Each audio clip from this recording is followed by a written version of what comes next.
So I've got another ignition explosive build today with a really nice combo: Rays of Precision, while Radiant Solar Precision Final Blows cause disgustingly huge explosions like this.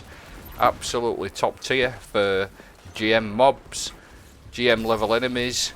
Really good against anything, to be honest, especially against large groups of sort of rank and file enemies in a GM level. Absolutely disgusting. Look at the state of that.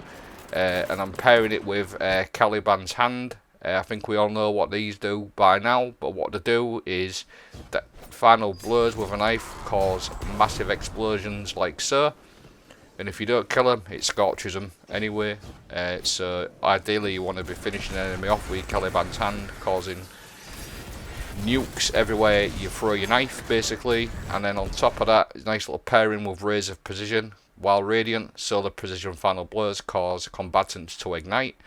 And then what I'm doing is I'm pairing it with Acrobat's Dodge, like so. Every time I dodge, I'm going to get 15 seconds of Radiant, which is basically turning you into a walking nuclear bomb creator. You can just walk around for 15 seconds. Any precision final blow is going to cause huge ignitions like so against sort of normal enemies, even in GM level, like groups of like mobs of enemies. It's going to destroy them. Chain as well, because recently I've seen quite a lot of videos on how to chain the ignitions against mages. This is top tier for anything else.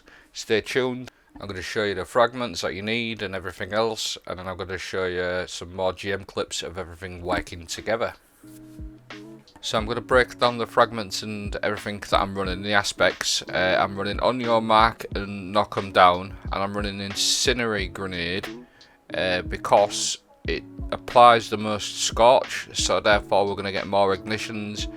Obviously with Caliban's hand, we need to be running the Proximity Explosive Knife. It won't work with anything else, so we need to be running that Proximity Knife. And then all this don't really matter apart from the Acrobat's Dodge. That's one of the key elements of the build, Acrobat's Dodge. So dodge to perform an acrobatic leap upon landing, making yourself and nearby allies radiant. Being radiant is one of the key parts of the build to work with Rays of Precision, as I sort of explained, but want to be keeping radiant as much as possible. That's going to enable our solar weapons. Final precision shots are going to cause massive ignitions and explosions everywhere. The fragments I'm running is Ember of Solace. So radiant and restoration effects effects applied to you have an increased duration, so you get a good 15 seconds of radiant whenever I use my Acrobat's Dodge. And I'm also running Ember of Eruption, Ember of Ashes, Ember of Char, and Ember of Torches. So not only am I getting radiant by doing my Acrobat's Dodge, I'm also getting radiant with my knife hits as well, my throwing knife hits. So we're always going to be radiant pretty much consistently 95% of the time.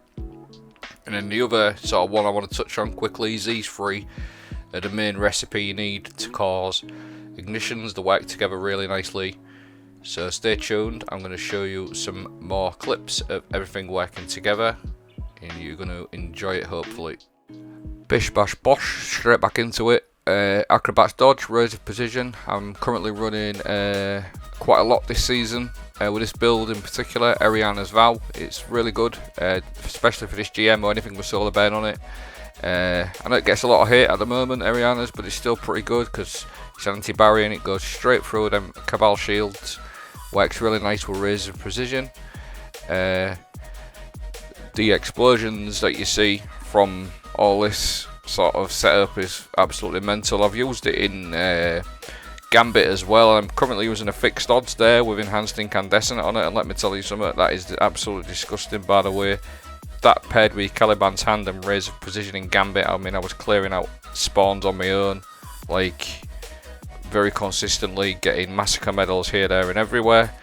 Getting 60 to 80 kills in a single game of Gambit, absolutely great. Ideal for like lost sectors. There you go, back more footage of the Caliban's hand just causing pure carnage. Yes, so really good for GMs, really good for lost sectors, soloing stuff. Obviously you want to be keeping an eye on the whenever this solar burn, get this build on. but it works in any sort of activity, because some of the clips that you've seen it's not even been solar burn, it's been arc burn and stuff like that. So the next part of the video, I'm going to show you the mods that I'm running. I've based it all around creating as many elemental wells as possible. Stay tuned.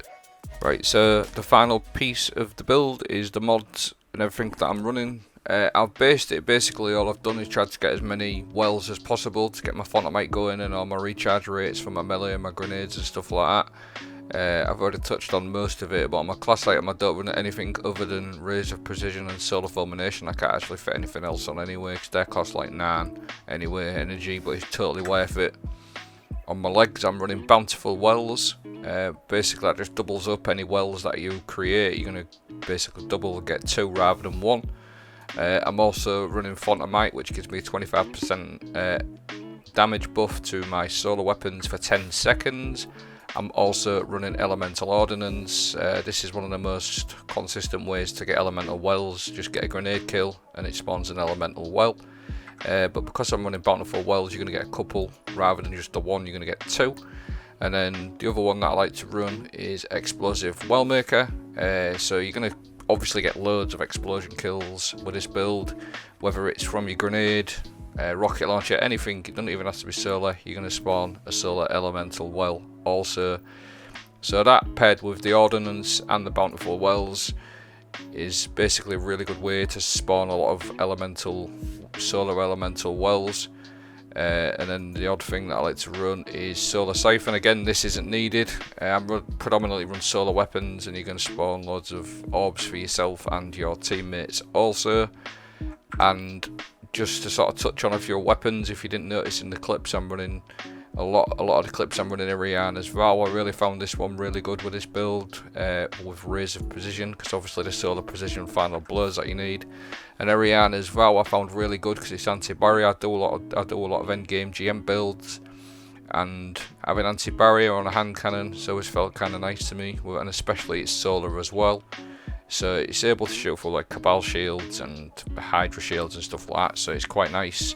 But you can run anything you want. Works really nice with Vex, anything with incandescent on it, like Strident Whistle, Staccato this season. Anything solar that could get precision final blows. Cataclysmic's a really good one. And then my absolute favourite this season is this one. It's disgusting. I've talked about this quite a lot, but it's just such a dirty machine gun. It's horrible. It's really strong.